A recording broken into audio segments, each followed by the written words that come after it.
Hello, everyone. Welcome back to this next segment of the Solution Club at the beginning of the new world. And we are talking about, just to recap a little bit. So we have what we're now referring to as the conversation, which is fundamentally about the question.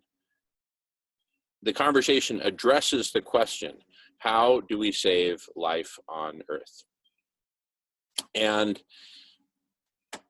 among the byproducts of that conversation, arguably the biggest byproducts are what we're now terming, it's a compound word, hyper-solution, hyper-solution. So what's a hyper-solution? A hyper-solution is defined as the entire set of solutions that we need to implement to save life on Earth, coupled with the entire set of strategies to facilitate the implementation of those solutions, including giant mega strategies, such as the mega strategy undergirding an entire hyper solution. So that all sounds kind of theoretical. So let's bring it down to earth with the one practical example, which is also the majority of our focus right now, which is a specific hyper solution that came out of the conversation, how to save life on Earth. And the hyper solution is called Operation Stone Soup.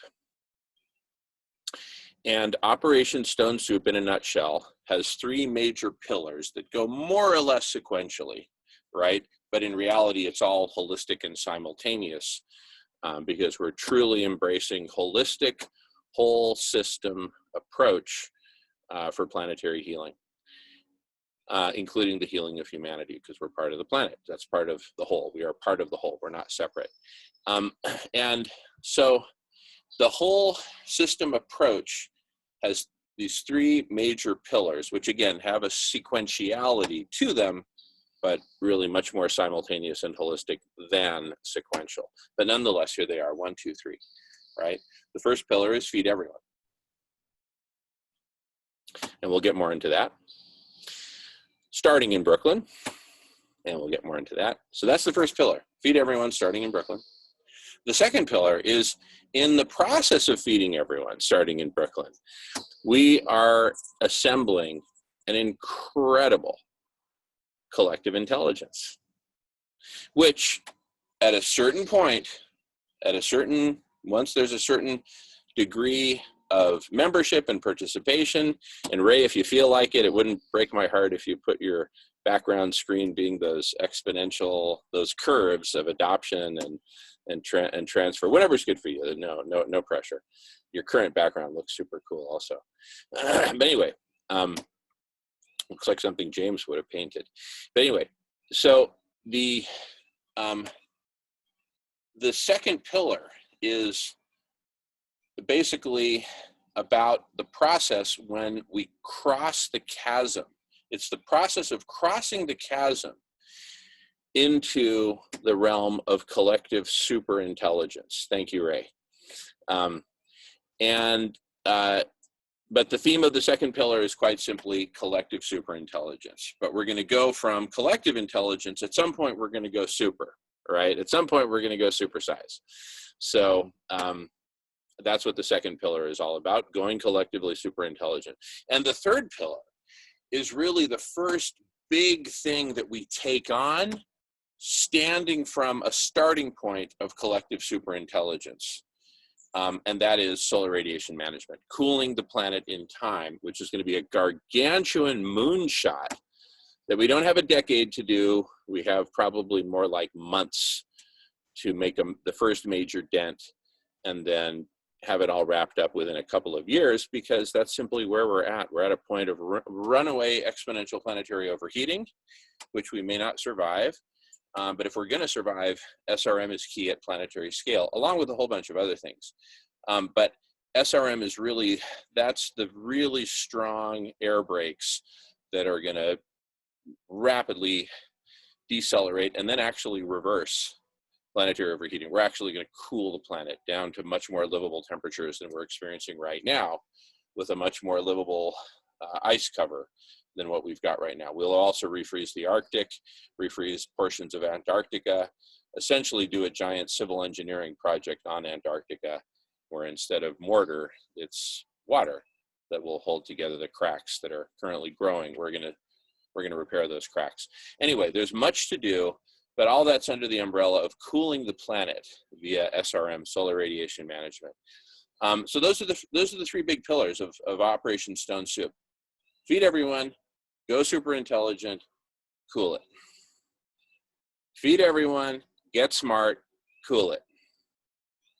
Feed everyone, get smart in the process, and cool it. It's get smart, but it's also get compassionate in the process, because in the process of feeding everyone whole food, plant-based, immune boosting diets, right? People get to fall in love with plant-based through gifting, not through convincing or no, just here's the food. We talked about this the other day and even turned it into a simple little joke that I'll first, the framing for which is my dad used to have a little joke that he'd say, how do you get 4 elephants into a Volkswagen Bug? And the answer is 2 in the front seat, 2 in the back seat. So with that as framing, how do you get the world to go vegan? Answer, feed them plant-based foods. Right? I mean, it's like, it couldn't be simpler in one sense. And it's a very real sense, because you know, we need to feed everyone anyway.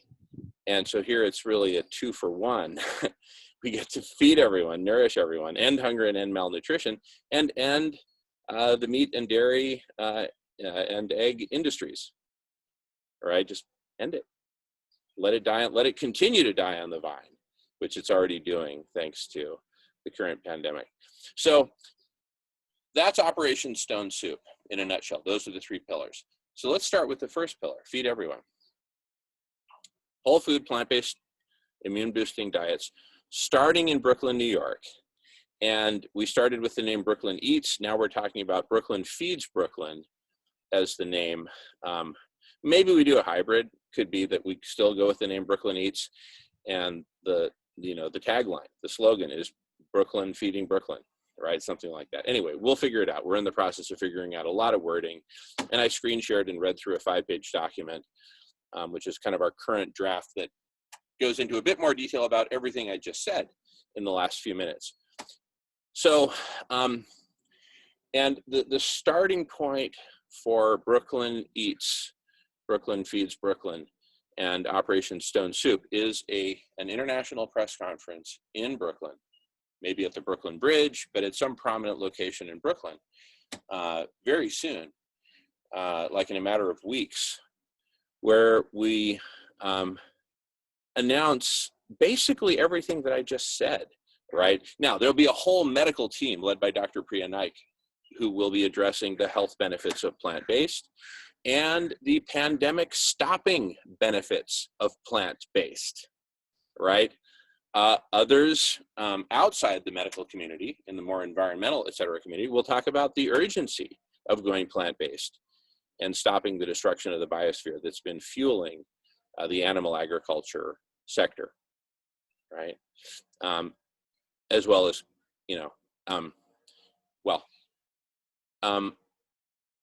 and, just tell that whole story, right, at the press conference, including the fact that we are promising to feed everyone in Brooklyn ongoingly. And that's an absolute promise, not conditional upon anything. We're making that promise. And then at the end of that press conference, where we touch on all these different points, including the whole big, mega strategy, hyper solution of OSS, which includes collective superintelligence and SRM and many other things. Those are just the first big 3, by the way. Those are the first big 3 dominoes that then go on V for Vendetta style to knock over myriad other dominoes and whole chains of dominoes, especially with collective superintelligence and the compassionate part, right? The radical transformation in worldview, which accompanies all of this, right? I mean, look at it.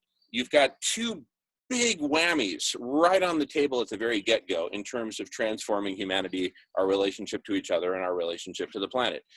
feeding everyone, which is about our relationship to each other, whole food plant-based, which is about our relationship to the rest of Mother Earth, the whole animal kingdom, and ecosystems generally, right? And so it is just love on top of love with a side of love. And what would you like to drink? More love. And what would you like for dessert? More love. It's just love on top of love on top of love. And it's also solution on top of solution on top of solution.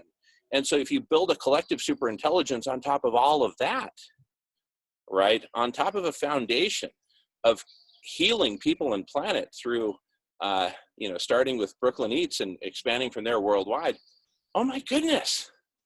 Right? I mean, if I were a science fiction novelist writing about the transformation of humanity, I would be hard pressed to find a more convincing strategy than what we're talking about. Anyway, this whole hyper solution, including strategy and myriad solutions and mega strategies and stories and other elements, this one big hyper solution called Operation Stone Soup is but one hyper solution of many which will come out of the conversation. Again, what's the conversation? How to save life on Earth. How do we save life on Earth? That's the conversation. And the conversation seeks to birth hyper solutions such as Operation Stone Soup. What if two hyper solutions that are birthed are in disagreement with each other? No problem, right? Look, it's not like we're expecting the whole world is going to reach unanimous, consensus on just one hyper solution, right? It could be that exactly 43% of the world is supportive of, Operation Stone Soup. 50% of the world doesn't give a hoot about it one way or another, and 7% of the world are opposed. And it goes on to be a huge success, right? For example, or more, actually, those numbers I just said are a snapshot. Really, the real story is in Ray's kind background there, breaking it down into an evolution from innovators, who we are, to early adopters, that like, most of Brooklyn and then New York, et cetera, will cross a chasm. I'd say that's going to be pretty fast. In fact, it could even be borderline instantaneous. It could be that the day of the press conference, the story goes out, and the story is so compelling and, dare I say, obvious, right, that it just goes kapoof, right? And suddenly, all the vegan communities around the world are up in arms, just like Ray's arm is up, and I'll call on you in a sec. Imagine all the vegan communities of the world suddenly up in arms and on fire that there is whole food plant-based diets, and suddenly they're all in. And we talked about the Irish American community and the Irish community jumping in earlier. Anyway, Ray, go for it.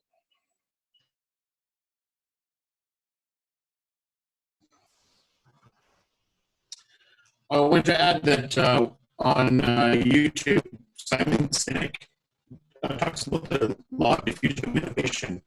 And he says that one thing that doesn't show up in the chart, what he says is that as soon as you say it's innovation, 10% of people automatically get it. Not in a different way, but you say it and they go, yeah, obviously. So that's part of the configuration here, that 10% of these people are going to get it instantly. Some will, adopt immediately, and some will be, they need to be convinced. So this awareness process is so important in the early stages. Am I cutting out? I'm getting a beach ball here. Hey Ray, I hate to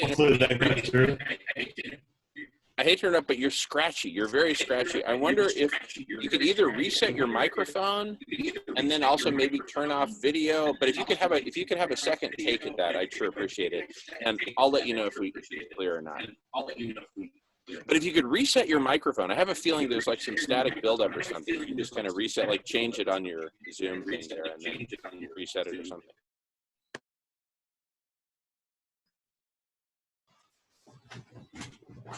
Is this any better? Oh my goodness, no comparison. Thanks, Ray. Back to you. Yeah, my computer's kind of struggling right now. Okay, so I was saying that Simon Sinek who does a YouTube video about the law of diffusion of innovation, says that 10% of people automatically get it. So that's how important this awareness process is. That when the innovation is presented to people, 10% of people just say, "Well, duh, that's obvious. That's so makes so much sense to me." They may not implement it right away, but they sometimes need a little bit more convincing, or they need to warm up to actually implementing it. But when 10% of people get it, then you're that much closer to that 16% tipping point. And you say that's really where the floodgates get wide open, because everybody else is kind of at that chasm, and they're either fighting to keep the status quo, or they're really intrigued about is it time? Is this a good idea? Is this the time? And as soon as you get that early majority, it's just surfing from there on. Love it. Thank you, Ray. Goodness. Yeah, and I mean, this is something that it's just so hard to argue with, right? Look, if this were mid-'80s, go Reagan years, free market, get off your butt and work kind of paradigm, and the economy's going just fine, so you really have no excuse, buddy. There's all kinds of job openings. One could make an argument in that context that this is a bad thing because it's fundamentally communistic and whatever, and it'll just help people to sit on their lazy butts and eat instead of going and getting a job, and then even worse, they have a bunch of babies and one could make that argument. I'm not making that argument. I'm just saying one could have made that argument in the mid-'80s. In 2020, with the economies collapsing and the virus rampant, we're basically saying, listen, China showed us how to do this, and they did it successfully, right? We're copying China. China's been accused of copying a bunch of times. Well, we're copying China now, and we're starting in New York City. I mean, that's news, and it's kind of like, duh. Do I want a whole bunch of New Yorkers scrambling through the streets trying to get food or money or something to feed their families, or do we just finally do it right? Get the memo, and just do it at scale. And feed everyone and deliver it to their homes. Now, the fact that we happen to be, essentially a quasi nonprofit, just a bunch of people getting together and doing it, that makes it even that much more of a story. Who done it is the next question. What is it? The government in New York City, city government, state government? Nope. It's a bunch of, basically a bunch of vegans, right? For the most part, and some non-vegans, all getting together and saying, hey, this is simply the way to go. Right? And so we're doing it. And here you go. And here's all the reasons. And here's how it works. And bam, here's the press conference in your face. Right? Okay, Melissa has a sign here. The French villages that rescued thousands during World War II continue to welcome refugees. Wow. And there's a sign saying solidarity with refugees, welcome refugees. Some Spanish cities have notably been very similar in that regard. Yeah. Beautiful. Thanks, sweetheart. So we are, we're unleashing something that is just at this point, not to rub it in, but it's bonehead obvious, right? And then among the innovators and the early adopters, just take that vegan community, which is what, 2-3% of the world at this point, ballpark? I don't know, but it's something in that ballpark. It suddenly just ignites that whole community. These people won't just be saying, oh yeah, I get it, good, I'm convinced. They'll be like, what? Hell yes, let me spread the word. Yes. It's like, this is our moment kind of thing, right? And really, it's going to be a love fest between, like when two schools would get together and have like an intermingling, like an all boys school and an all girls school would get together and have a dance, and it's just the coolest thing. Well, this is kind of like that. One school is the vegan school. The other school is the end hunger school. When those schools get together on a Saturday night, those two schools come together and have a mixer, and boy meets girl. Whoa. You know why? Because check this out. In fact, it just occurred to me.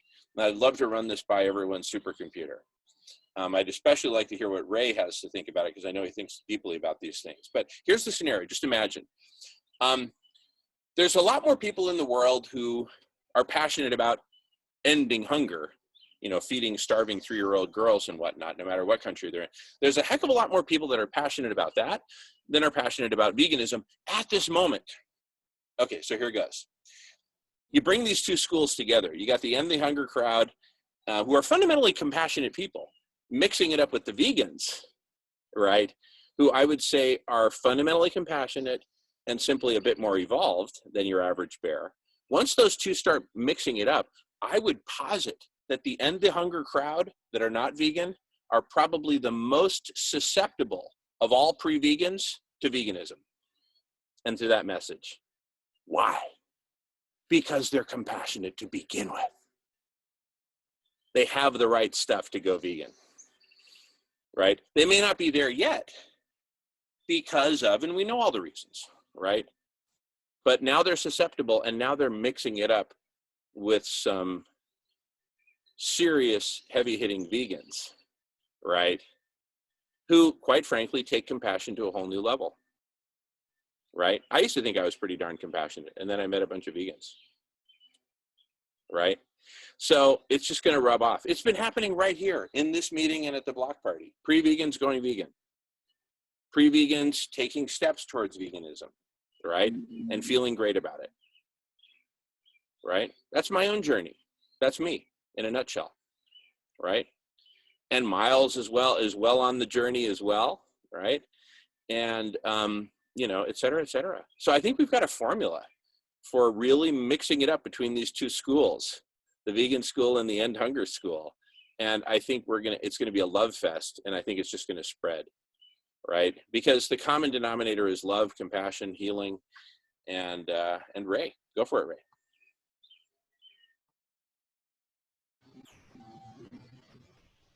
Everything's still skipping for me, so I'll turn off my video. It's been a lot of the examination of the relationship between the vegan movement and the anti-poverty movement is really fascinating, because every time you bring up the idea of a vegan world, somebody's going to have an objection that somebody is you know, too much in the grips of poverty to be part of this vegan world, which sometimes it's true, sometimes it's a bit of a stretch, but it's always pointing towards a part of our society that needs some fixing, needs some love, needs some attention. So it's, as you pursue a vegan world, every time you encounter that sort of situation, it's usually a hint that there's something else to be fixed along the way. And it's definitely part of the vegan 2026 philosophy, because the currency that's in development, the Aquarius currency, which is based on the hamster currency that Celeste talks about in his books, it's based on a currency where everybody who's involved in it is paid every 55 minutes. And according to the population of the world, everybody is entitled to 1 square meter. The productivity is 1 square meter of the world. So that results in everybody getting a hamster coin or an Aquarius coin every 55 minutes. It means nobody's going to be broke for more than 55 minutes. Even if you get swindled out of your money, you'll have a coin in your bank in 55 minutes and you can eat. So it's a system of, you know, saving the planet from saving the environment from our own, you know, awful systems. But it also solves poverty in the process. What a nice side effect, right? Let's solve poverty as we try to figure out how to spend our money.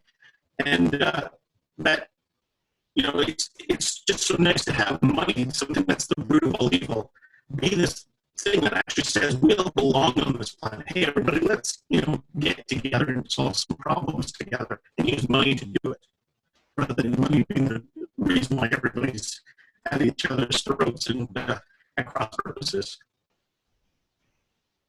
And I perceive in the environmental movement, a lot of people are chasing money and have lost sight on the actual prize of solving climate change, solving global depletions of all other kinds. Sometimes the climate change crowd is so hyper-focused on what they're doing and hyper-focused on fossil fuels. They don't have time for animal agriculture. They don't have time for species biodiversity loss and mass extinction, which of course those could come up and bite us even faster than climate change. Ecosystem collapse isn't a pretty future if that's what happens. So yeah, the link between veganism and ending poverty is, I think, a natural one once we get into the systemic thinking, where not all the vegan community is there. Not all of them are thinking in a systemic way. A lot of them are thinking it's actually resists the environmental aspects of the vegan movement, thinking that it's a distraction from ethical arguments. But I think we live at a time where all this is a convergence of all those different reasons.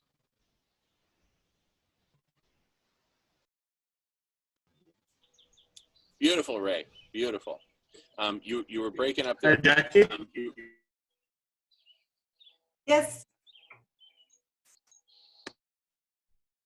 Ray, you were breaking up there quite a bit, but we did hear what you were saying, right? It was just a little bit of a challenge.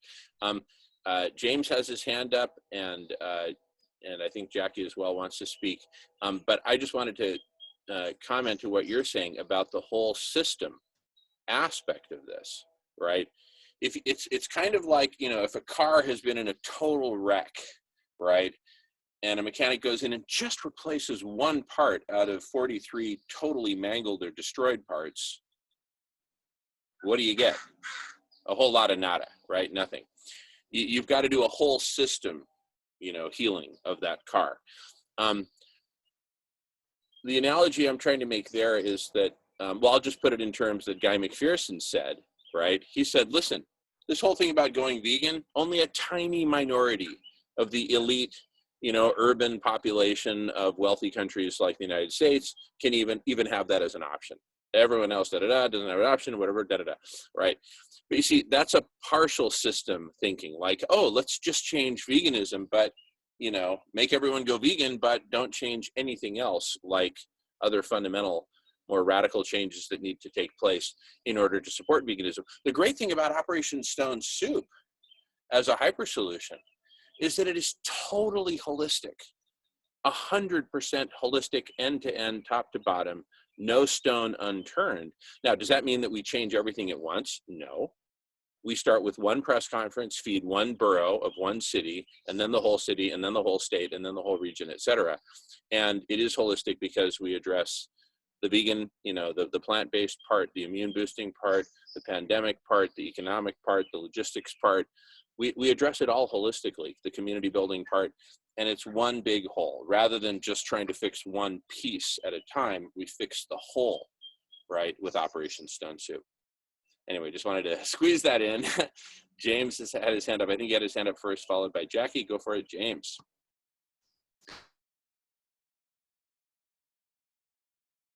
Yeah, thanks, Jevin. No, I just wanted to make a small comment there because I mentioned this before, and we broached on it before anyway. But like, we're at the press conference you're on about. We're not coming at this from any one type of organization, developing or pushing this on anyone or anything like that. Like, we already broached the idea. Like, it does not even do. No, you even mentioned the word vegan really in the whole press conference. It doesn't have to be mentioned, vegans, like, because it throws a whole other direction of conversation on the whole thing. Like, there's no labels. There's only one label that we're coming under, and it's the collective intelligence label. So we're here under that label, like, of getting communities collectively together, build a collective intelligence around getting together to solve the problems that they're going to be facing in the future. The number one problem at the moment is the food, and dealing with the pandemic situation. So they're all connected. Once you show them that they're connected and that it can be done, that it can be fed, and there's solutions to how the communities can get together to do it. That's what it's all about. But the only label we're under is the collective intelligence label, as far as I'm concerned. There is no need to even mention vegan. We're only mentioning that we're delivering whole-based plant food to people. And if anyone mentions where's the meat, we just literally, that's where you come in with, well, we don't abdicate the idea of meat because blah blah blah. And here's the reasons for that. but we are supplying wholesome food, and anyone who's hungry is willing to take it. You know what I mean? That's it. Because otherwise you get dragged down a whole other conversation and distracted conversation about the vegan issue. People saying, you can't force that on us and all this kind of carry on. Like, you know what I mean? Blah, blah. You know where I'm coming from. So it's the only label we're under is a collective intelligence label to get communities together. So, thanks. Beautiful, James. Thank you. Yeah, I totally agree. It's I'll just say my perspective on it, which is that the reason we stay away from the word veganism is veganism has elements of a religion. I'm not saying it is a religion, and I'm not saying that vegans self-identify as, you know, being part of a religion. Nothing of the sort. I'm just saying it kind of has elements of that, or if not religion outright, and it's certainly not religion. I'm just saying it has elements of that. I think a closer term would be there's a spiritual side to it. There's a spiritual practice to it, etc. You know, you don't just eat vegan, you are vegan, right? And so that for me is a much higher bar to clear than just saying, hey, we're just delivering a bunch of nutritious foods. It just so happens there's no dead animals in the mix here. That's, you know, as to why that is, well, first and foremost, let's hand it over to the medical team, right? And the medical team led by Dr. Priya Naik talks about the immune boosting benefits of whole food plant-based, talks about the disease prevention and curing and healing from changing to whole food plant-based, and the fact that most pandemics are caused by humans eating other animals, and so on and so on and so on, from the meatpacking industry to you name it. And I think the point should be made that all of those are reason enough to go whole food plant-based. But then on top of that, you have all these myriad benefits to the biosphere, to life on Earth, to ecology, to ending the sixth mass extinction, et cetera, to climate change, to methane release, et cetera, et cetera. Pile that all in, and it's now just, for lack of a better word, overkill, right? I mean, we just have a super abundance of reasons. So that I think is going to be an issue that battle will be fought and won with the medical team. I don't even think you need to stray into climate on that one, personally. By the time the medical team deals with it, it's over. It's got to be whole food plant-based for so many good reasons. But anyway, I think it feels to me like we've reached consensus on that one. I'm happy to discuss it further if anyone has any opposing views. Very happy to discuss it. But my feeling is that just by being explicit about whole food, plant-based, right, with a strong propensity towards local, literally people growing food in their own homes, complementing that with community gardens, and then complementing that with food brought in from the outside of the city. You know, to the extent necessary. And there you have it. I mean, and here are the reasons, and it's all pretty, you know, you either get it or you don't. You either support it or you don't. And either way, it's interesting. I cannot wait to have the public debate, whether it's with a Rush Limbaugh or whatever type of character who would argue against what we're doing, right? I would love to have that debate, right? Mainly because it'll draw a bunch of people. People love to see a conflict, right? They may not admit it, but they do love to see a conflict, and they want to see how it pans out. Well, here you go, right? Let's get it on. And I think that whoever takes the side that we shouldn't be feeding everyone is just they're gonna go down. They're gonna be the laughing stock, frankly. But we need someone to sign up to be that, you know, that person sitting on the plank who will take the dunk when you hit the target with the tennis ball. We need somebody to fulfill that role on the script in the movie. So, you know, volunteers, welcome. You know, let's get it on, as they sing in Kung Fu Fighting. Ray comments that I would have thought that the political demographic of 2% is more the reason to avoid vegan branding. However, I think without addressing speciesism and anthropocentrism, the scope is limited to people prioritizing their culture of consumption. That's a really good point. I would actually love it Ray, if you were at the press conference and had a breakout room to cover the topic of speciesism, broadcast, recorded, and all the media who wants to cover that aspect to be there. But I wouldn't lead with it. I would lead with we're feeding everyone, right? That's kind of a speciesist statement in and of itself, because when we say we're feeding everyone, what do we really mean? We're feeding everyone within a particular species. So that's speciesist. What about the other species? Well, Melissa and I feed wildlife here on Whidbey Island, and but that's not, and I think that's very important. We think it's extremely important as a remedial thing, given that so many animals have lost so much habitat. But your larger point is extremely well taken. I'm really looking at the headline, right? What's the headline that we want? Because the first objective is to blast in the message and make this thing a success. As it's growing and evolving and becoming successful, it becomes a platform upon which to have myriad conversations like the ones that you've brought up. I'm going to read it again because it's well written here.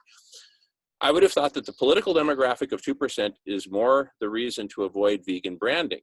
However, I think without addressing speciesism and anthropocentrism, the scope is limited to people prioritizing their culture of consumption. Yeah, so that's so I would say we definitely create the space for that, advertise it, and have that conversation, but not in the headline.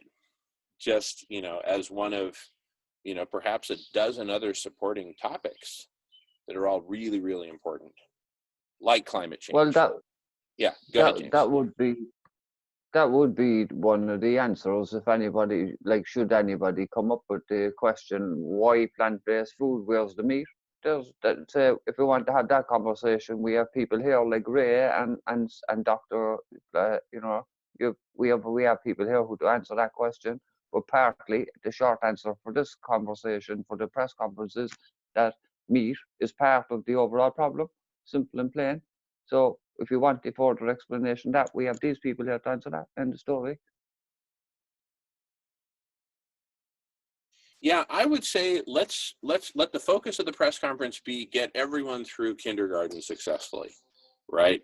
For me, speciesism is more a college level course, right?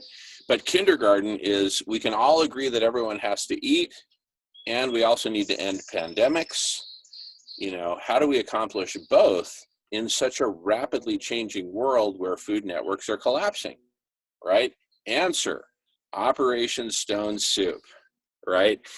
And, where the main pillars are feed everyone, starting in Brooklyn, turn it into a huge thing. I haven't even mentioned plant-based in the headline, right? And that's for the very simple reason that I want the headline to be something that unites, 93% of humanity, let's say, right? Which is that, again, I may have come from mid-1980s Ronald Reagan, Margaret Thatcher, where it's all about the rugged individual and all that. Okay, fine. And I may have believed differently then. But now, with economies collapsing, food networks collapsing, people needing to stay in their homes, and pantries going empty, running empty, right? We need a solution here. It's obvious, right? So let's say we get that 93%. The way to get the 93% is to keep it simple. Feed everyone, end the pandemics. It's simple. Feed everyone and end the pandemics. That'll get your 93%. Bam. Right? The other 7 are just kind of lost in space, or playing video games, or smoking too much ganja, or something like that. Right? But 93%, it's just it's so simple. So let's keep it simple. Keep the headline simple. But you see, this is the beautiful thing. Okay, and I want everyone to really dial in with me on this, okay? Imagine a giant wooden Trojan horse. Da, da, da, da. So we come up to the city gates, right? And let's say that inside the city, there's all kinds of evil stuff going on. There's corruption. Can I help you, sweetheart? You want me to pause that? Yes, that'd be great. Okay, you want to give me Yes, thank you, sweetheart. Okay. Inside the city, there's carnivorism, there's this, there's that, there's capitalism, there's hoarding, there's all kinds of evil going on. We come to the city, da da da da. Hello, everyone. On the outside of the Trojan horse, it says, we're here to feed everyone and end the pandemic. And everyone in the city says, great. Even the wealthy sociopaths, great. The gates swing wide. We roll in the horse, da da da da, with great fanfare. Everyone, welcome the great Trojan horse that says, feed everyone and end the pandemics. Hurrah! Right? Once the gates are securely closed and we're safely inside, then we open up the belly of the horse in the middle of the night when everyone's sleeping, and out crawls whole food, plant-based, right? Compassion, sharing, an economy of sharing, an economy of caring, building community, bringing people together, the world coming together, collective superintelligence, cooling the planet through SRM. Ooh, isn't that a form of geoengineering? Isn't that bad? Well, guess what? Sorry, Charlie, too late. The Trojan horse is in the city, safely within the city gates. And all these little green vegan goblins are coming out and just spreading out over the city. And now there's no way to get them out, right? That's the idea. That's the big idea. It's Operation Trojan Horse. Oh, future Operation Pasta. Thank you. Operation Vegan Pasta. Thank you, sweetheart. Love you, darling. I know Jackie will like that. Okay. Thanks, sweetheart. That's it, right? It's Operation Trojan Horse. We come in simple. Everybody says, yes, yes, yes. And then in the middle of the night, open up the belly and all the other good stuff spills out that was not part of the headline. Speciesism and anthro what? Did he say anthrax? That's why I don't want that stuff out on the belly, on the exterior of the Trojan horse when we show up to the city gates dancing the Macarena. If they say anthro what? They say, all right, no, we got to check this one out. Don't open the gates yet. We got to find, is this anthrax? Well, what? Anthros what? No. Keep it simple. Anyway, I've belabored the point. Going on mute.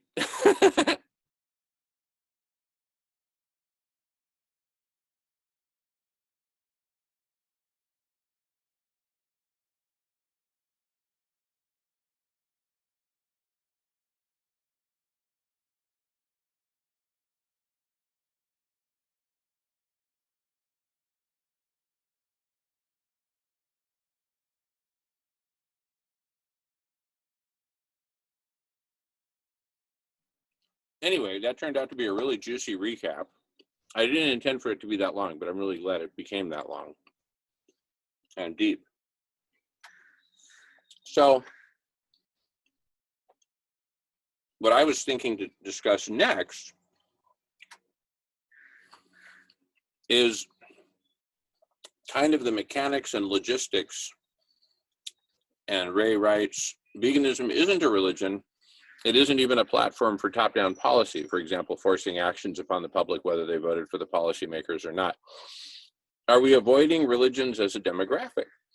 That's 6 billion people who listen to their leadership as to how to live or interpret global crises. Veganism is a choice. Very well stated. I don't disagree with any of that. No, totally agree. But I think here, what's going to get them more than the veganism is the bread and fishes, the Jesus Christ bread and fishes approach. That, loaves and fishes, right? That there's enough for everyone. And stone soup and all that. I think that's because that's a universal thing. There's no religion I've ever heard of that's not all about feeding people. Sharing food. Right?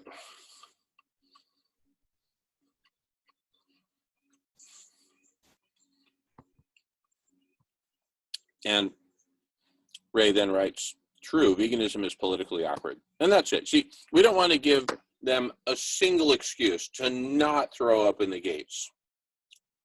bring in any element of political awkwardness, and it's like, wait a second, wait, let me get what? Don't open the gates yet. Let me check this out. Let me call this one in. Right?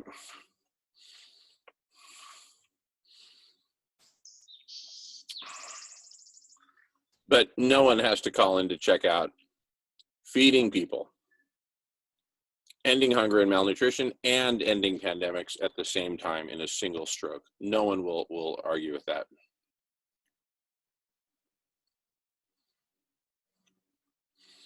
Ray then writes, yet effective activism always has elements of transgression. If everybody's happy, nothing changed. Well, on that, as to that last point, I would say that here everyone is going to be happy because everyone's going to be fed, right? And sure, there might be some bankrupt ex-cattle ranchers who aren't too happy, Well, at least they'll be fed, right? They may not have the fortunes that they were planning on having, but they'll be well fed, right? And so I think everyone will be happy. And then, but this is just the beginning, right? There's so many conversations to have and so much, room for disagreement and everything else that I think it'll be plenty colorful, plenty sassy, and plenty exciting, plenty of drama, right? But along the way, we'll be ending hunger, ending pandemics, cooling the planet, and doing so many other great things, and ending carnivorism, right? Meat, dairy, egg, etc. Anyway, I'm complete. Going on mute.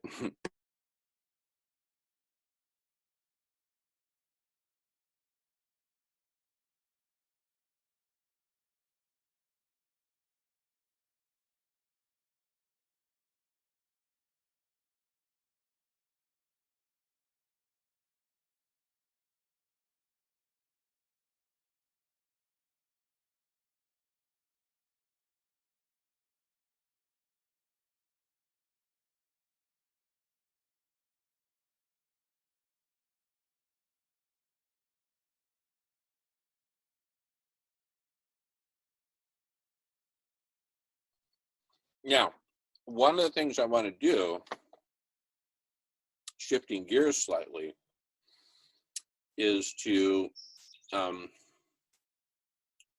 shift to the topic of, logistics. How do we actually pull this all off, right? And I want to really focus on the next steps, the next couple of weeks, because if we get the next steps right, that'll put us in a really great position to handle whatever there is to handle 2 weeks from now. But if we get the next steps wrong, that won't be as true, right? So focusing on the immediate. And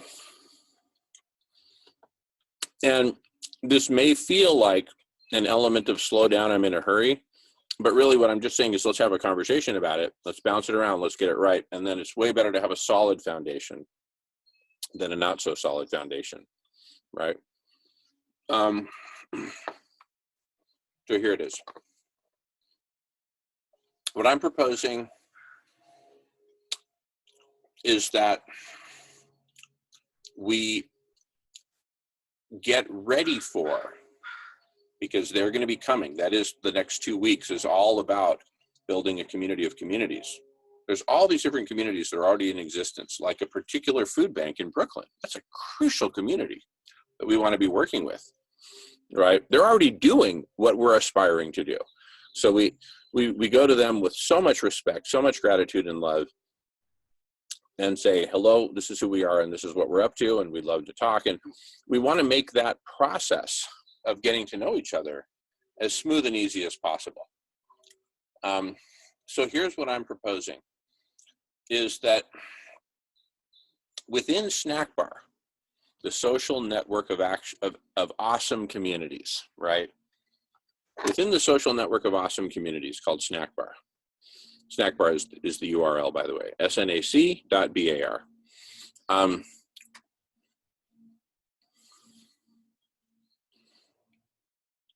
within Snack Bar, we create a safe place for prospective communities, communities that have heard about us and want to check us out.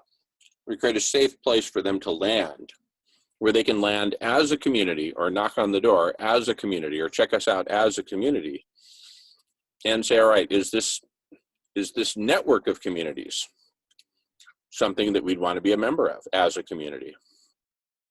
And in addition to inviting prospective member communities to participate in these meetings, as everyone in the world is invited to participate in addition to inviting them to come to the Solution Club and the Block Party,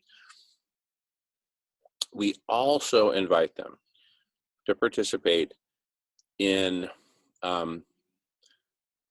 totally private meetings for the leaders or representatives of the different communities to come together and have a private, totally chill, totally quiet, not recorded, not broadcast, nothing of the sort. Just a private, unlisted meeting, invite only, for the leaders of these different communities. Right? And that, let's say we have that meeting during the 2-hour window preceding the Solution Club, say from 9 a.m. to 11 a.m. on Tuesday, Pacific time. That's just the space that we create for a private meeting, which may start out private, but then let's say that after an hour of private meeting, all the leaders are in agreement that, hey, not only are we in agreement on this, but we're ready to broadcast it to the world. Then they can hit the record button and even the broadcast button and say, hello world, we've just met on all these different topics and we've come to the following agreements, and here they are. We agree to support Operation Stone Soup wholeheartedly, or we agree to support Operation Stone Soup and these 2 other hyper solutions that we think should be considered as well. You know, whatever the leadership team agrees to is what they agree to. And they broadcast it to the world if they choose, when they're ready, right? But by default, nothing is recorded, nothing is broadcast in those 2 hours. It's just, let's let the leadership or the representatives get together and talk about what we need to talk about. Immediately following that meeting commences an 8-hour meeting, this one, which is broadcast, public, recorded, all these good things. Of course, we can pause when we need to, just say pause. You know how that works. But aside from that, it's very public. So it creates kind of a safe space for people to land, right? And ask their questions, express their doubts, their concerns, their whatever, right? With no fear that, you know, they're going to be, you know, that they're going to look stupid for doing that on some public broadcast. You get what I'm saying, right? Just create a safe space for people to land and work together. But the majority of our work is like this, out in the open, totally public, nothing to hide. All right.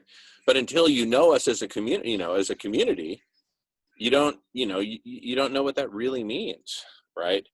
So, most people, I think that's a big part of the reason why we don't have a lot more people here is because, it's like, I've sometimes described our work as, since it's so public, so recorded, broadcast, everything like that. I sometimes, characterize it as intellectual pornography, right? We're doing what most people do in private, but we're doing it publicly. This exchange of ideas as opposed to like exchange of bodily fluids or something like that, right?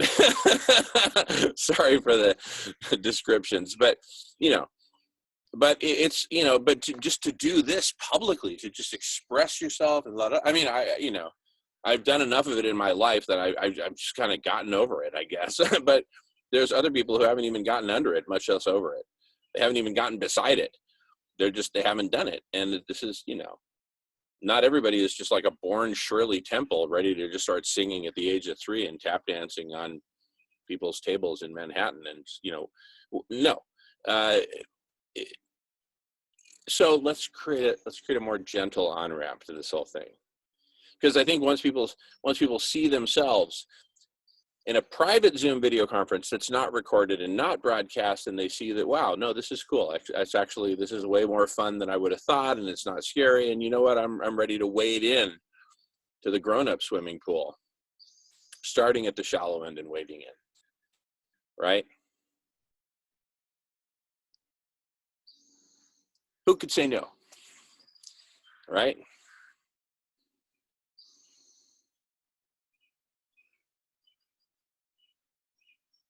Or to put it in New York terms, I'm gonna make them an offer they can't refuse.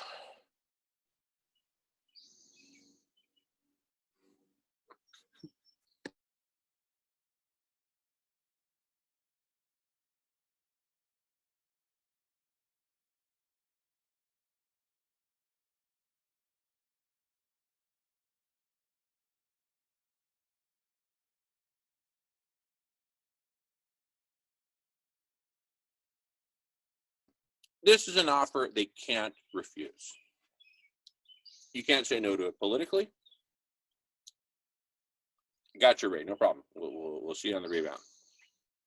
They can't say no to it politically. They can't say no to it culturally. They can't say no to it religiously.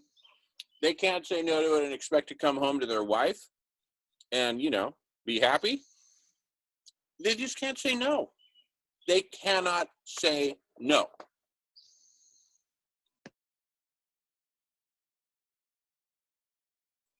And if a Rush Limbaugh emerges, a public figure emerges to oppose us, they're going to get the public hazing of their life.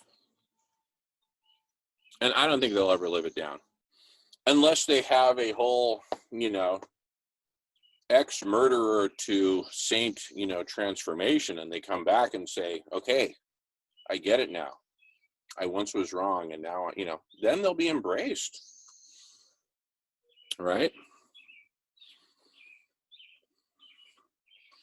And until then, they'll be that guy that you love to hate, so to speak. I'm not suggesting real hatred, right? I'll have nothing but gratitude for the homeboy if he shows up to oppose us, because it'll provide a perfect backdrop, a perfect context for getting the world's attention.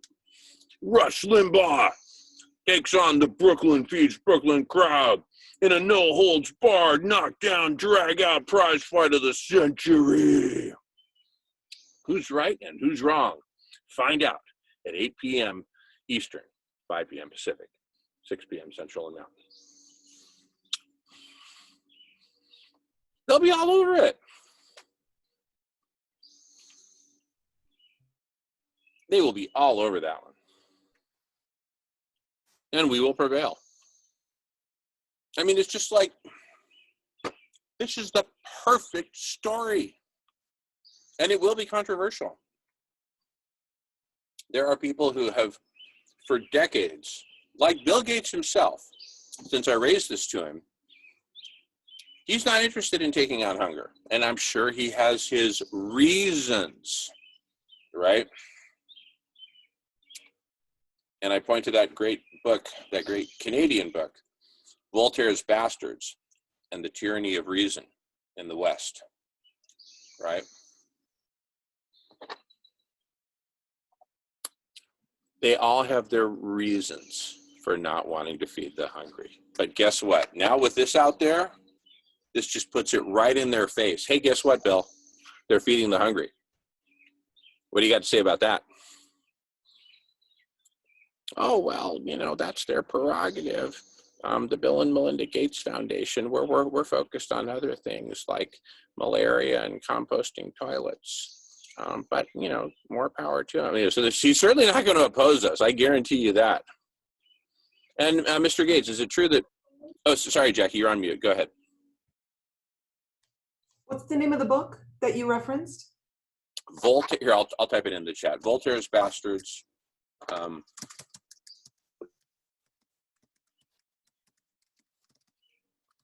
Tyranny of Reason in the West, or something like that. And I think it's John Austin Saul, if I'm remembering correctly.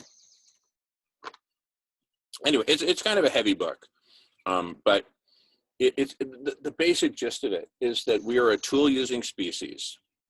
And just like we'll use a hammer to open a coconut, right? We will use reason as a tool to get what we want. And if it's meat, we will use reason to get meat. If it's more money for us, we'll use reason to get more money for us. If it's not giving a penny to the starving so that we can hoard that money for ourselves, it's using reason to support our hoarding. So what you've got is you've got a whole bunch of billionaires and 100 millionaires and so on down the line, not donating to end hunger because they've got reasons that they believe in. So when they hear the story that they're ending hunger, they're feeding everyone. Here's what I think here's the safe escape hatch that I think most of them will take. You ready for this? Here's the escape hatch that they'll take. Well, listen, you could argue and debate about whether or not we should have fed people going back to 2019 and before, right? And that would be an interesting debate to have. But in this world of pandemics, we simply have to deploy the same solution that the Chinese did: feed everyone. It's no longer, an argument about capitalism versus communism or anything like that. It's about stopping pandemics and, taking care of people under very extreme circumstances. So that's their escape hatch. They basically get to cross over to the other side and be pro-food, right? Pro-feeding, when before they were anti-feeding. So we let them basically sneak out of the Nazi death camp at night and sneak over to our, intentional community of loving vegans, basically, right? And, we welcome them with open arms. We welcome everyone. Join us, right? And then a lot of them will come with their checkbooks and they'll say, you know what? Wow. I had never donated to programs for feeding people before, but now with what you guys are doing, I'm in. It lets them put their money where their mouth is. Emery writes, looking for a Sylvester Stallone mood for the operation. I'd love to hear more about that, Emery. What you got? Sylvester Stallone. Kind of sounds like Stone.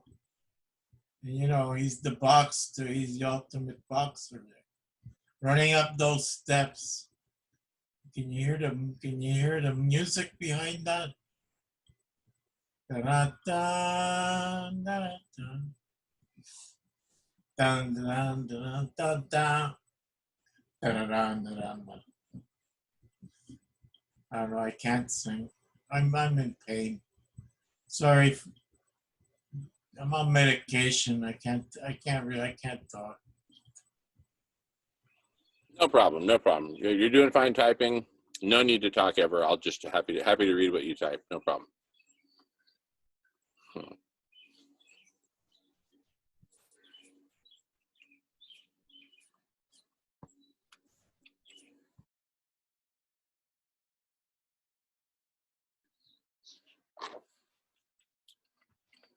So I'm kind of envisioning that I'll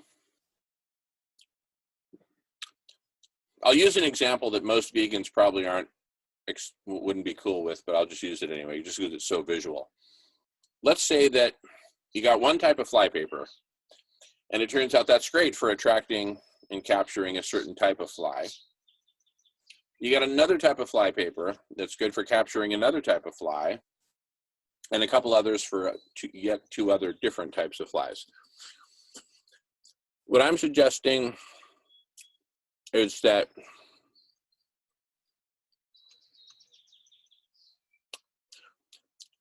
our 4 different websites for 4 different things can attract 4 different groups of people, can have different kind of sweet spots. So, but the bottom line is that if you come roaming around our neighborhood, one of the 4 will suck you in in a good way. And pardon my analogies. I'll leave that one behind.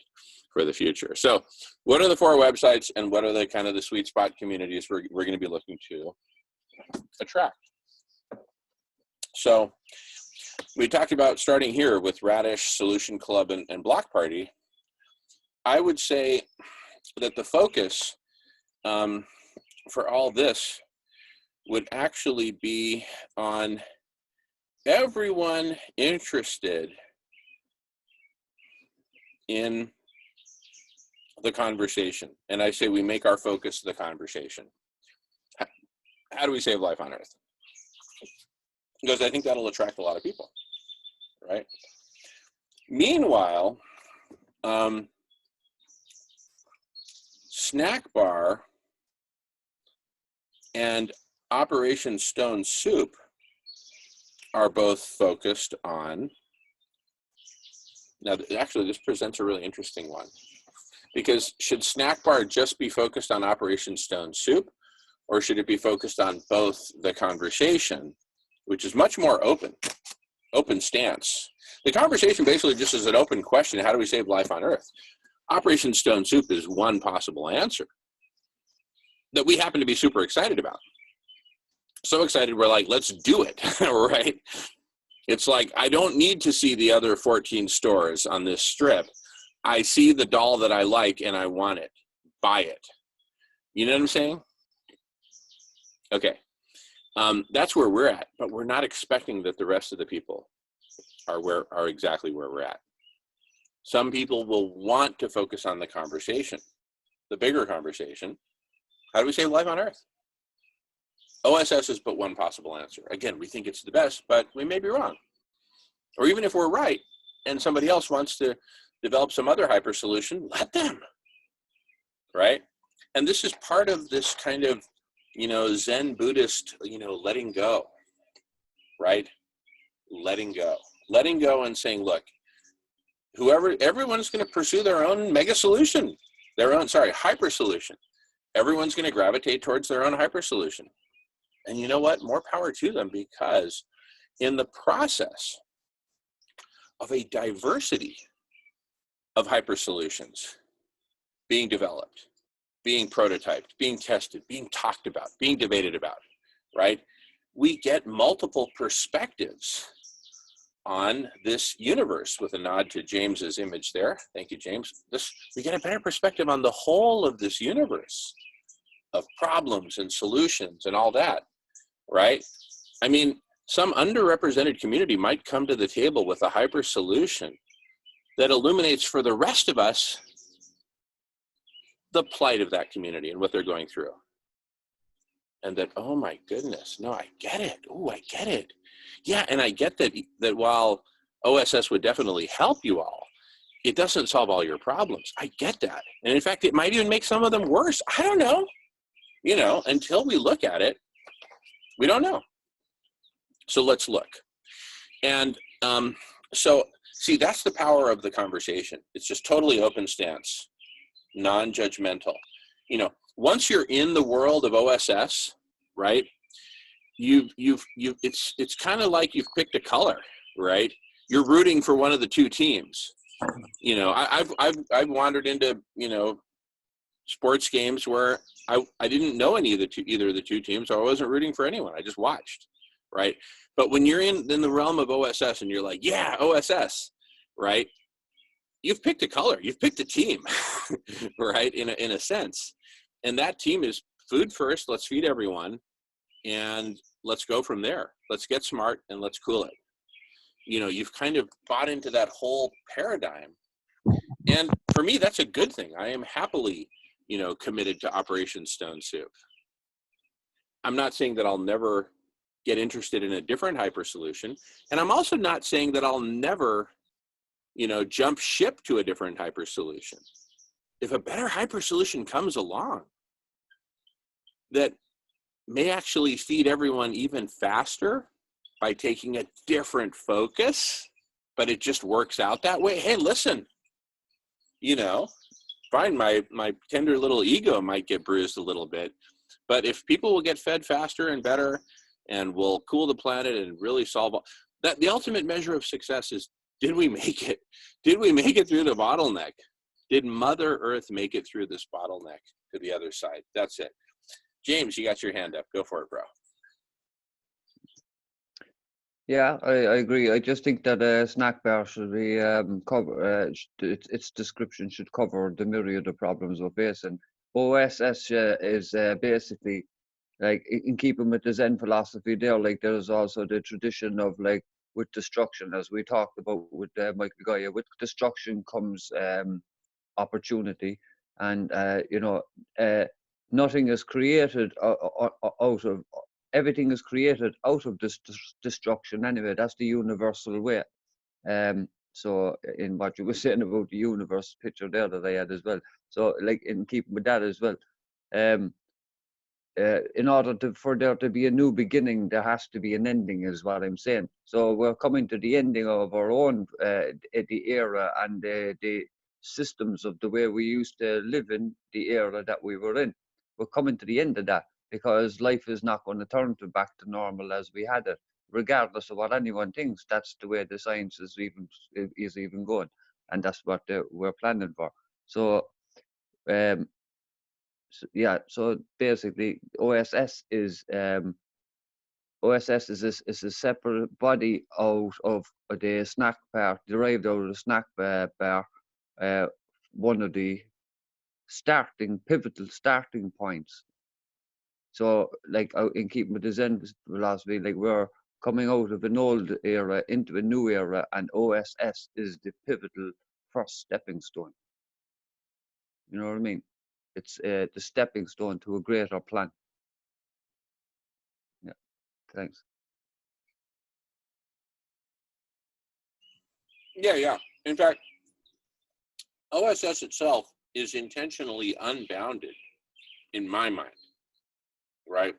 It's not like it says, okay, let's feed everyone, go super intelligent, and then cool the planet, and then we can just disband and then just let, no, it goes from there. So it's really in my mind, it's the whole of it. Okay, so what sets it apart from other hyper solutions? The sequence, the initial focus, the starting point. Feed everyone, starting in Brooklyn.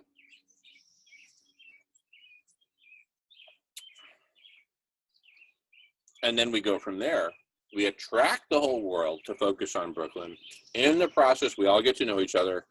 We form a really amazing collective intelligence, which over time, at some point, crosses that critical threshold and goes super intelligent, right?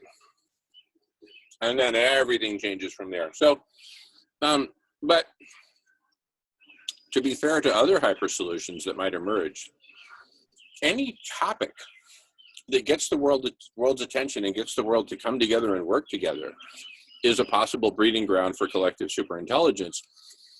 And once collective superintelligence emerges, it can be trained on 20,000 different objectives at once and find the optimal solutions to address them all holistically and simultaneously. I mean, that's collective superintelligence for you.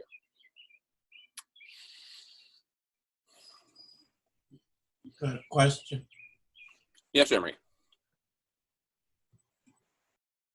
What would you say? What would you say if you could find a film producer to make a film? You know, make a movie, and then we have actors from Brooklyn that you know what I mean? Not only, yeah. They play the part. They play the part of being fed, and like the whole scenario is a big scene in a movie, you know. But it's a movie that can reflect a possible future, you know, of feeding of ending hunger, you know, and ending pandemic and cooling the planet. It could be a whole production, you know what I mean? Absolutely, Emery. Love it. And, you know, The way Gotta pitch that to somebody in Hollywood.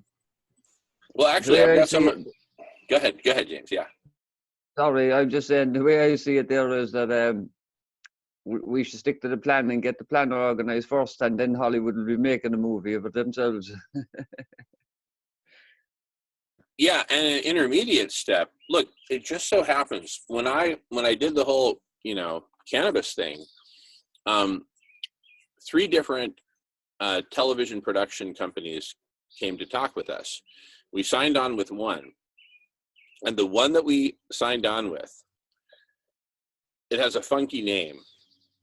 A lot of these have funky names. This one is no exception. It's literally called Punched in the Head Productions.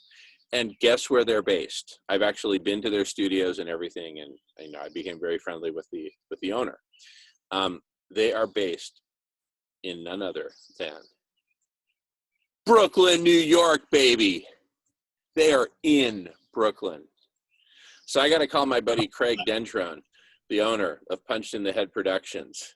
And we signed on with them. We had a year-long contract with them because they were funded by the History Channel to capture the history in the making of the end of Prohibition as a documentary television series of what was going on right now. And I can play you clips of that.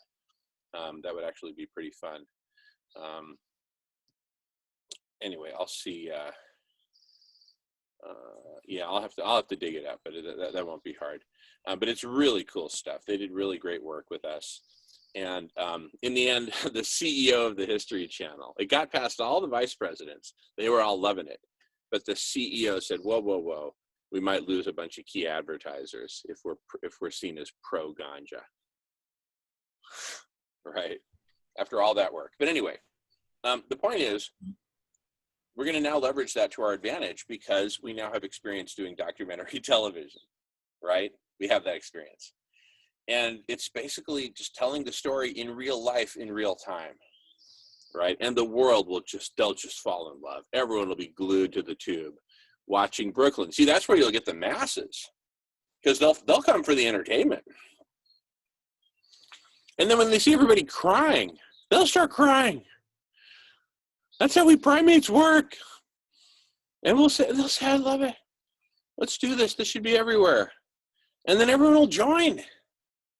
Right? And then it just goes worldwide.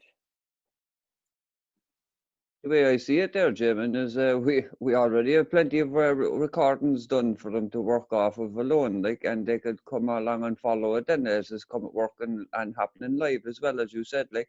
And the History Channel shot the other thing down because I can't see them shooting down it because they don't want or agree with ending world hunger anyway, like, you know what I mean? They can't. Oh my come up goodness! on that. No, So, they'll be all over it. so yeah, it's not a bad idea at all, like.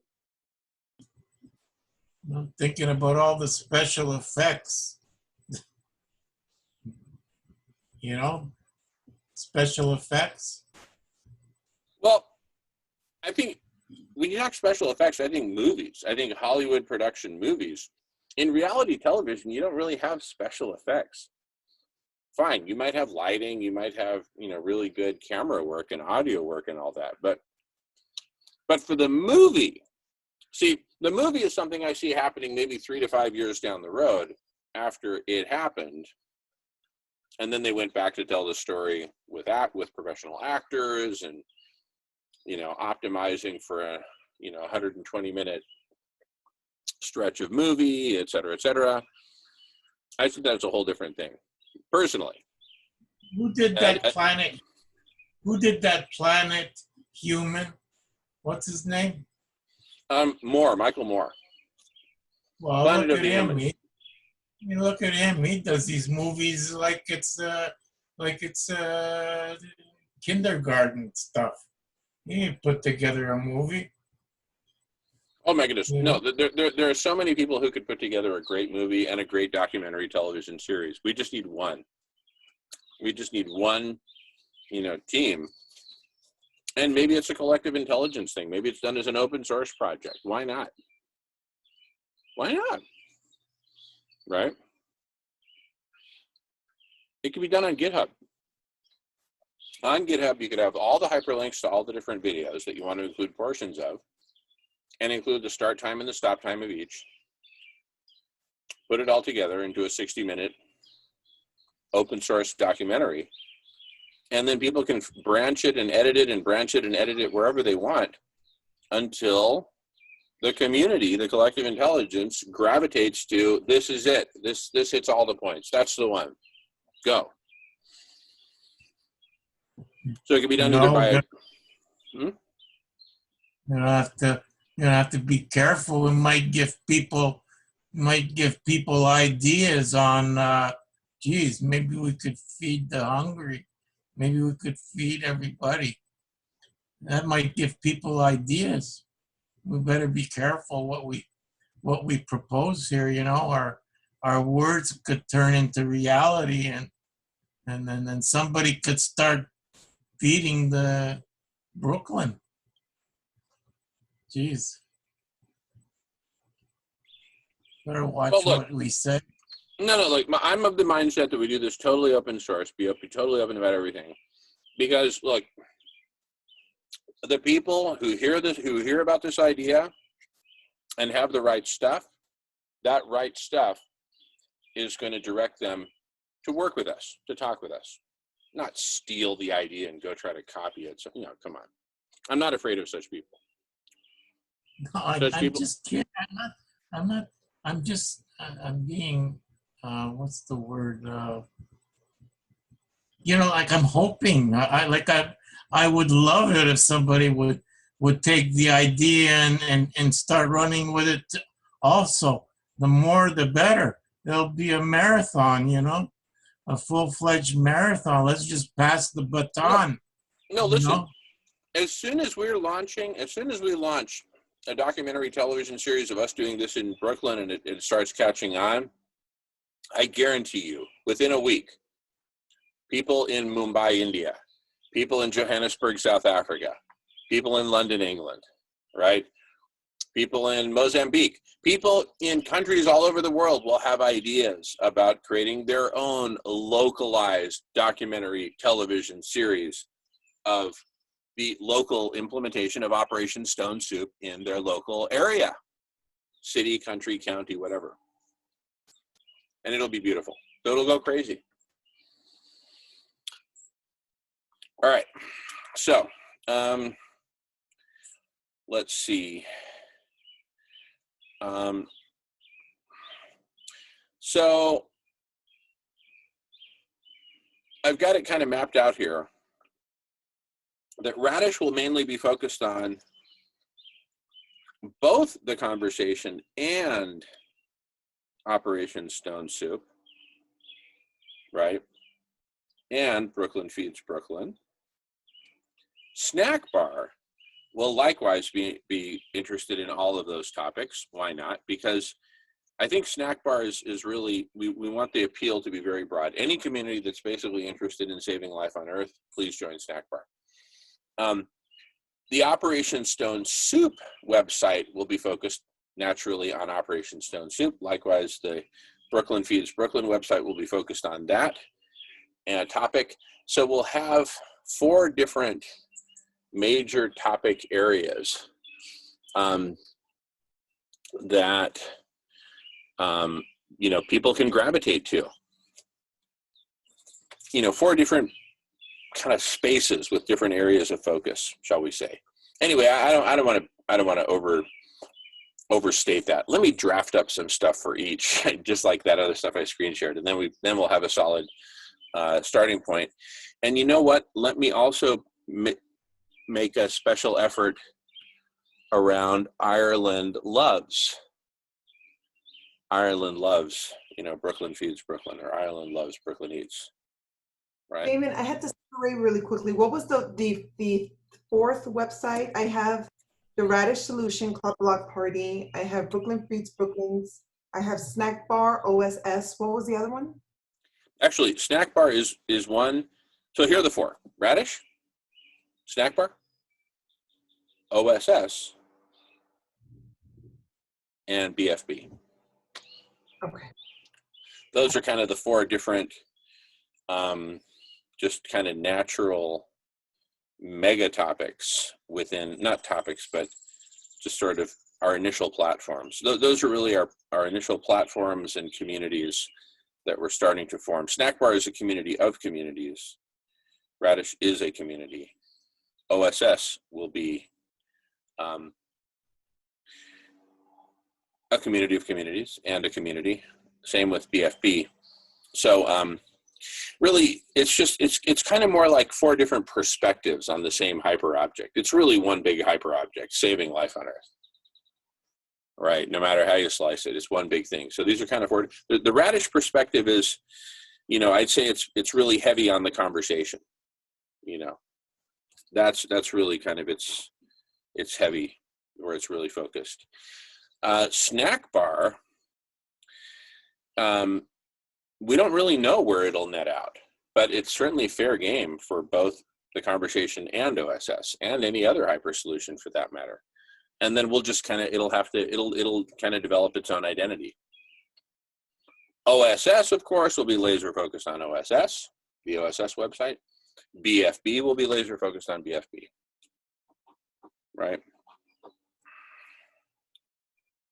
So that's.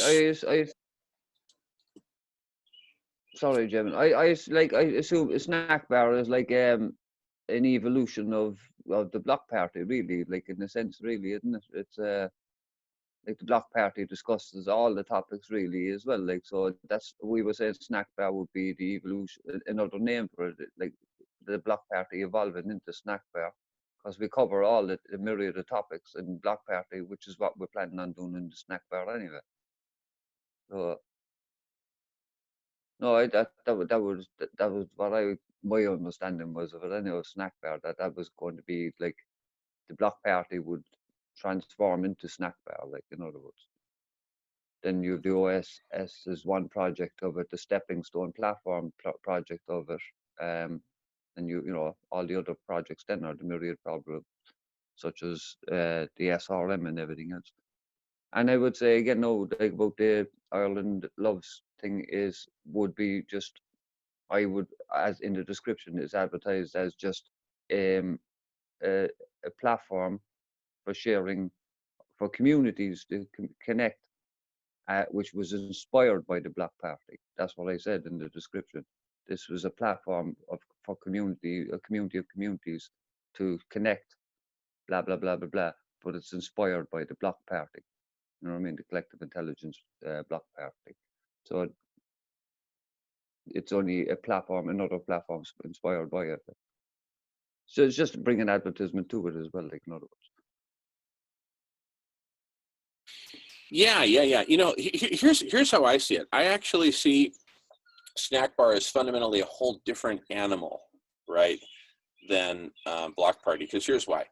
The reality is that Block Party, Solution Club, Radish, we're one community, right? We're a community. We are a community. If you didn't know that, welcome to the community. I'm just kidding. I know we all know that. Anyway, so we're a community. Snack Bar is a fundamentally different animal. Why? Because it is, from the outset, a community of communities, right? Which will include the Radish community. It'll include us, and it'll include Rebel Wisdom, and it'll include Extinction Rebellion, and it'll include the 350s, and it'll include, you know, the Mormons who are working on feeding people through their own channels. It'll include the Hare Krishnas who are working on feeding people through their own channels. It'll include all these communities, right? So it's a fundamentally different animal. So we will show up at Snack Bar, not as the owners of Snack Bar or anything else. No, we will show up as one humble community here to work with other communities, right? I get you. I understand now what you mean. I get you. Yeah. And see, and part of where I'm going with all this is that one risk that we face is that we start something and then we're not ready for the onslaught of people who come pouring in. I wish Dot were here right now, because she could talk with us about, and I could share too, about our experiences trying to connect with this this community, this open source community working on open source solutions for the pandemic, that didn't know how to deal with the onslaught of all the people who were showing up wanting to help, right? And so we don't want to have that problem, right? We want to have that, or better still, we want to have that problem, but we want to have it solved before the problem presents itself, rather than scramble when we're in the midst of the problem. And so for me, part of the logic of developing Snack Bar now, and by the way, we just have 20 minutes left until the Vegan Collective Intelligence meeting starts, just FYI. And when that meeting starts, I don't lead that meeting, but we all just hang out and we'll be there, but not leading it. So so we got 20 minutes to go on just us talking about our stuff. Wait, I have to talk to one of the crows. Hey, Diguan. Hold on a second, Diguan. I got to talk to mommy here. Hey, sweetheart. So the crows are all circling around the bird seed. Can I feed them something? Okay. I fed them a half a cup earlier. Okay. Yeah. Let's just scoop up as generous as you want, and I'll distribute. We're gonna have to take a crow feeding break. So let me pause recording and just, okay. I'll be back in 3. Okay, back after a brief crow feeding pause. So you know, part of my really wanting to get Snack Bar figured out, and by the way, when I say, you know, these websites could be very, very simple. They can just have basically static text and links. They don't have to be any big development project or anything like that. Not yet, right? Because imagine you go to Snack Bar and it says, look, you know, here's what we're all about. We've got text describing who we are. We've got a video on the homepage, and we say apply here. If you're interested, apply here. Or better still, if you're interested, apply on Radish, right? And just indicate that you're interested in Snack Bar, right? That way we keep it simple. Then there's just one application process. It's really simple, whatever. And we say, look, we're just getting this whole community off the ground. And it's a community of communities focused on saving life on Earth, ending hunger, feeding everyone, ending pandemics, cooling the planet, and all these good things, right? And, you know, we're really focused on 2 main things. One is the conversation, and another is the byproduct of the conversation, which are hyper solutions like OSS. If you're interested, join us. We need you. We need all communities here. We're not going to do this alone. We're going to do this together.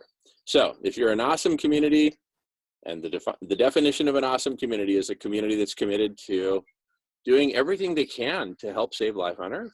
We all come together, and it's Lord of the Rings reloaded, right? The fellowship of communities, right? Coming together and saying, all right, let's do this. Let's have the conversation. Let's take a good look at this OSS thing and see what we think of that. Let's take a look at any hyper solution that comes out of the conversation and see what we think of that. We are the social network of awesome communities. And we meet privately for 2 hours every week.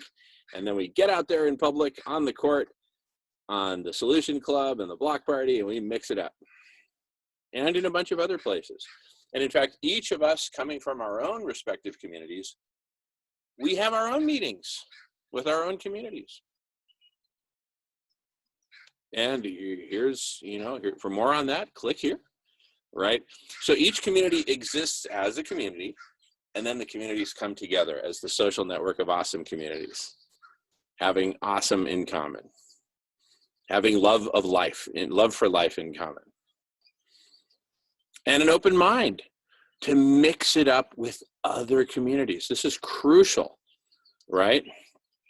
Communities who are open to other communities. And, you know, we create a very safe way for the leaders and or representatives of these different communities to join us at Snack Bar. It's like a neutral Switzerland kind of place for the different communities to come together and mix it up and see where we have common ground, see where we disagree, see where we agree, you know, but we're all pulling in the same direction. We want to save life on Earth. Now we got to figure out exactly how. right? Radish will be represented there, sure. I mean, we're the ones building it out, but that doesn't give us any special privileges to, you know, to unfairly promote or support our own ideas as a community, right? So we won't have any special treatment in Snack Bar.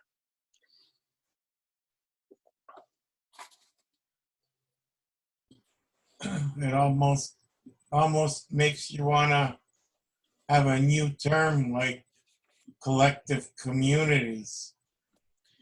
Collective Well, I like, community. yeah. Oh, see, I like, Party. well, You see, know I what I like, mean? Let me finish. I'm sorry, Emery, I'm sorry, back to you. I'm just saying that it almost makes you want to come up with a new terminology, like, for example, collective communities block party. I mean, taking for granted that we are intelligent to some degree, right? But, you know, we're striving to become super intelligent as a collective community of communities. So bring your community to the block party, you know, and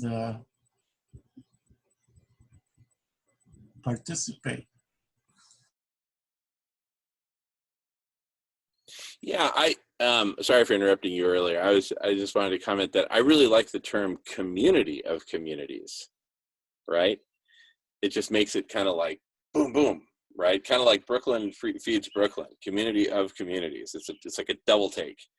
And it's like, well, okay, what are they really saying? It's a community of communities. It's all about saving life on Earth. Well, that sounds pretty cool, right? Now that 90% of humanity gets that we're in trouble, whereas before it was only 10%. Yeah, go ahead, Emery. It's double barrel, Damon. It's double barrel. Yeah, that's it. A double barrel of compassion.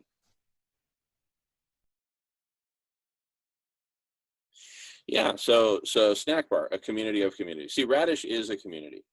And that was one thing I kind of struggled with for a while, was I kind of wanted Radish and the block party to be the place where everyone comes. And the reality is everyone's welcome. But it's very hard for the block party to shed its Radish roots, right? And say, no, we're not Radish. No, come on. It's got, there's radishes at every table, right? There's a big plate of organic radishes at every table. So but Snack Bar says, all right, that's all cool in the gang. Radish, you're all doing what you're doing, that's great. This is like a United Nations of communities coming together to say, all right, let's figure this out together as a community of communities, where you don't have to shed your community of origin in order to play. To the contrary, bring your community of origin, right? There's that old African saying that if you want to go fast, go alone. But if you want to go far, bring your community with you, bring your whole village with you, travel as a village, right? This is all these communities coming together to go far together as a community of community. You want to go really far. See, there's a third stage to that African saying that we're just inventing right now, which is if you want to go really far, bring your whole community of communities with you. And we need to go really, really far, really, really fast right now. So I think we've got everything we need to do it. Yeah, go ahead. I wanted to say that I recently heard that radishes, they grow real fast, and they taste great. You know, you put them at 400 degrees in the oven there, and for like 40 minutes, and you can eat the whole thing. Like you can eat apparently the leaves there when you cut the top off. They're quite good for you also. Lots of vitamin C. Oh, I've been eating radish leaves for years. You just got to wash them real good. Make sure you don't get any sand, in your mouth, because right where the leaves hit the red bulb, that's where sometimes sand congregates. I usually just chop that part off, make it clean. But I have some Iranian friends. I would go to their house. They throw these huge parties, and they would actually, my friend's dad would clean the radish bunches by the radishes by hand and wash them so meticulously, and would leave the leaves connected to the radish bulb and get all the sand off, sand, silt, etc. And so it was a whole radish experience. But anyway, yeah.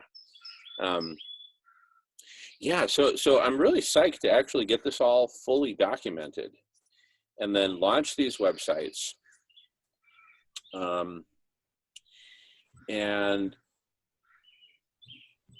put that video in the chat for you, the radish oh, video. sure. I'll just for interest, maybe Jackie'd like that too. James. Sure, totally. So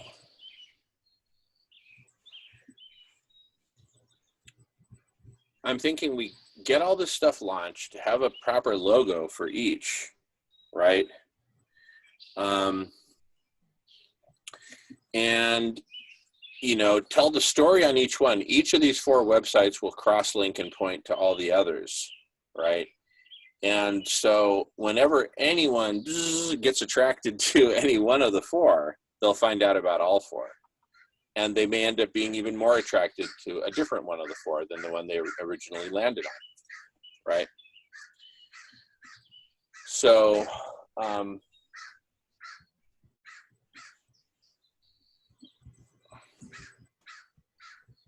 I think now is the time to put all this together and to start the process of formally having some snack bar meetings separate from, Solution Club and Block Party, and really begin to reach out once we've got that all kind of up and running, then I think we'll be in a great place to reach out to a bunch of other communities and formally invite them and say, look, here's the big picture, right? We're a community of communities, and we're working on 4 big things all at once, simultaneously.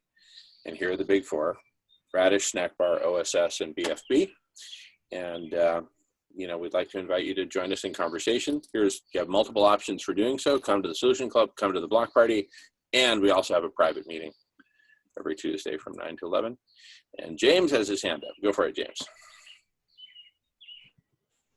Well, that's grand. If you're eager to go get the sites up and running there now, right? I can understand that it's important to get it going, of course. So that's what I'm saying. I'm not going to go on about this Facebook page now, because I'm not trying to make a big deal of it at all. All I'm going to say there now is I'll go back to the original description. So in the description to one of the original drafts that I had, because I was saying in one of the original drafts that it was inspired by Snack Bar. But because Snack Bar wasn't up and running, I changed that to Block Party again. So what I'll do is go back to the original description. It's inspired by Snack Bar, and I'll hold off with the publishing of it until Snack Bar is up and running. And then we launch that then as part of an initiative of Snack Bar, and it's a way of getting the communities together anyway, then as well as a Facebook page for getting the communities together, and inspired by Snack Bar to draw them into the Snack Bar website. So I'll hold off on that until you're ready with the Snack Bar website that's launched, and then blah, blah, blah. So I'll reword that again now to say it's inspired by Snack Bar. I'll hold off on it. In the meantime, though, I still would be requesting anyone, please, to friend me. I'll send you the link for it, and please post something on it from your community. Something inspiring from your community. I have a number of different there's like different labels on different subjects that are up there. So you'll see the itinerary for it, and you can, you know, I label it or whatever, what it goes under. It could be charitable, it could be environmental charitable, community heroes, you know, celebrities concerned corner. There's all different kind of places that you could post something in. So you know, it's just showing that there's communities around the world connected. I'll wait a minute till you're ready with the snack bar. Thanks. Sorry, Jen. Go on. No, don't be sorry. Goodness. All right, I just want to announce it is 5 o'clock, so I anticipate a bunch of vegans showing up. So brace yourselves, and then we'll stop recording at that point and start a new one.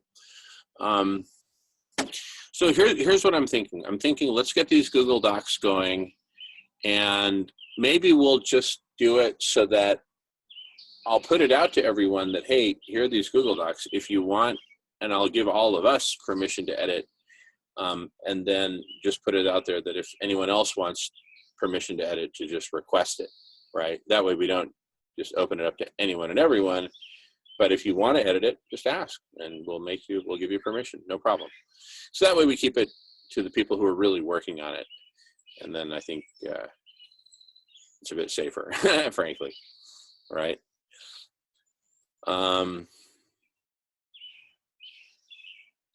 Any other thoughts? Because then what we can do is we can map it out and describe it and tell the story as a whole, because the complete story for me is a story of the conversation, Radish and its 2 giant weekly meetings, right? Snack Bar and its weekly meeting, Operation Stone Soup and its weekly meetings, plural, within Block Party and the Solution Club. Welcome, Silas. We're just wrapping up here a conversation. We're recording and we're also broadcasting live on Twitch. And then, David? yes, Emery. Yeah, and for those Google thing, will that include like video, like the inclusion of video clip or? Oh, you're talking about the websites. Will the websites include video clips or Google documents? Oh, gotcha. Yeah. We can definitely include video clips in the Google Docs. You know, just include the link, right? So pretty straightforward. Okay. Yeah. It won't be. Yeah. So and like.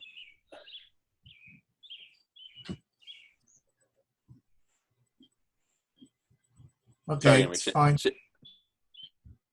And by the way, Emery, I like your original name, Brooklyn Eats. It's half as many syllables as Brooklyn Feeds Brooklyn, right? 3 syllables instead of 6. So it's super tight. But imagine, Brooklyn Eats is the name of it. And then the tagline, Brooklyn Feeds Brooklyn. Brooklyn Feeding Brooklyn, something like that, right? So we get both in there. Anyway, so look, the bottom line, here's what I want to, just to sum it all up, and then I'll stop recording, and then we can turn it over to the Vegan Collective Intelligence meeting, which is about to start. But just to sum it up, what I'm proposing that we come up with fundamentally, and maybe we have 5 different Google Docs, and we have 5 different stories, right? But they're all really part of one whole. You've got the Radish story, the Snack Bar story, the Operation Stone Soup story, the Brooklyn Eats story, and the Ireland Loves Brooklyn Eats story. I think those 5 need to all go together and be co-created in a way that when you go to any one, you learn about the others, and it's all holistic and it all fits. And then it creates the impression, which is also the reality, of a community of communities, right? And then for that matter, let's integrate with Vegan World 2026, climate healers, integrate in ways that make sense, right? So that we really start to then build out this community of communities.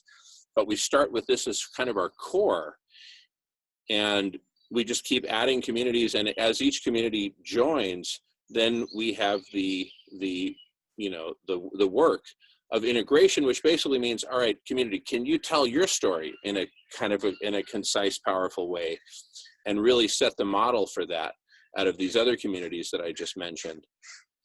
Get their kind of description, their mission, their public-facing story out there, and then the world will see.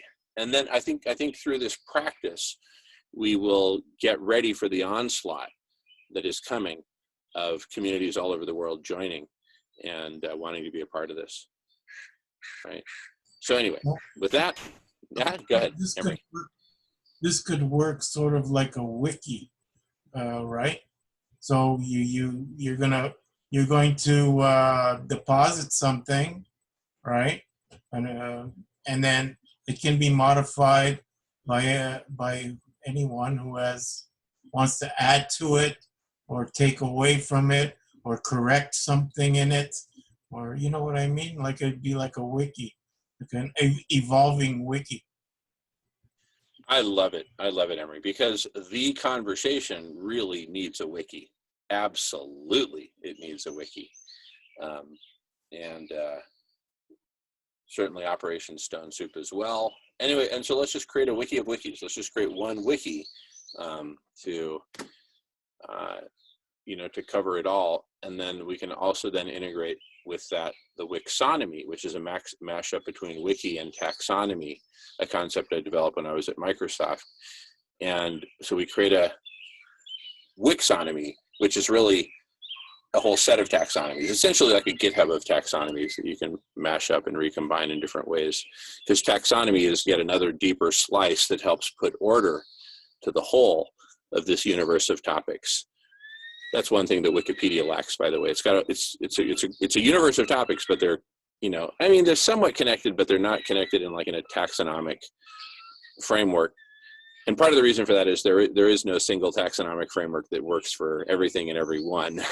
And that's why I came up with the idea of a Wixonomy, so that there's not a single one, but a whole universe of taxonomies as different ways of connecting the other universe of topics. It's kind of like atoms and molecules. Atoms are topics, molecules are taxonomies, and even the same set of atoms can be combined together in different molecules, different structures, containing fundamentally the same stuff, but organized in a different way. Which then brings us to the topic of the teleological taxonomy, which is a taxonomy with an aim, a telos. Telos is Greek for aim or goal. And so, whole world, which I've showed many times, is an example of a teleological taxonomy where the aim is a whole world. Anyway, we're a little bit over time here. It's 5:08. So thank you for your patience, Silas and Ray. I don't know who else is planning on coming, but at this point, I'm going to stop recording our previous recording and just take a pause for a second. And with this, we're about to shift gears to the vegan collective intelligence portion of the day. Okay, stopping in 3. Oh, yes, Jackie, before we stop, go ahead. Go ahead, pause. It's okay. Okay, I'll go ahead and stop recording.